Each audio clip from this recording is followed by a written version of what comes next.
Hello বন্ধুরা, কথায় আছে না মানুষ ভাবে এক আর হয় এক।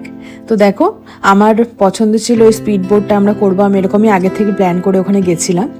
তোমরা আগের দিন দেখেইছো এই লেকটা, আমি ড্যামটা দেখিয়েছিলাম তোমাদেরকে আমার ভিডিওতে। তো কিন্তু ওটা আমাদের হলো না। স্পিড বোটের ওখানে বুকিংয়ে প্রবলেম চলছিল, ওদের নাকি বুকিং ফুল হয়ে গেছিলো। আজকের পুরো স্লটগুলো নাকি ওদের বুক হয়ে গেছিলো, তো আমরা স্পিড বোট পেলাম না। এই কায়াকিং বা এই রাউন্ড বোট যেটাই আমরা এখন উঠছি, এটা দুটো ফাঁকা ছিল। তো অগত্যা আর তো কিছু করার নেই, এই রাউন্ড বোটটাই আমাদেরকে বুক করতে হলো। তাই আমার না ভীষণ ভয় করছিল, আমি এরকম রাউন্ড বোটে কোনোদিনও চড়িনি, কিন্তু আমার ভীষণ ভয় করছিল।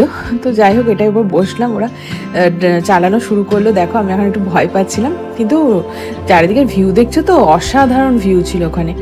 কিন্তু বন্ধুরা কি বলবো, বিশ্বাস করবে না বললে তোমরা, এত ভাল লেগেছে, এত ভাল লেগেছে। এটাকে স্পিড বোট না বলে আমি নাম দিয়েছিলাম এটা স্লো বোট।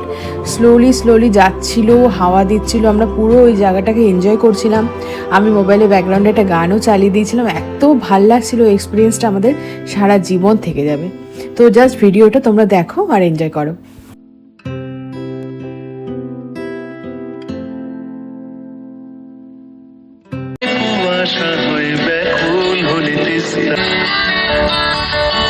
মন খারাপের খবর আসে বন পাহাড়ের দেশে, চুকোনো সব পাখি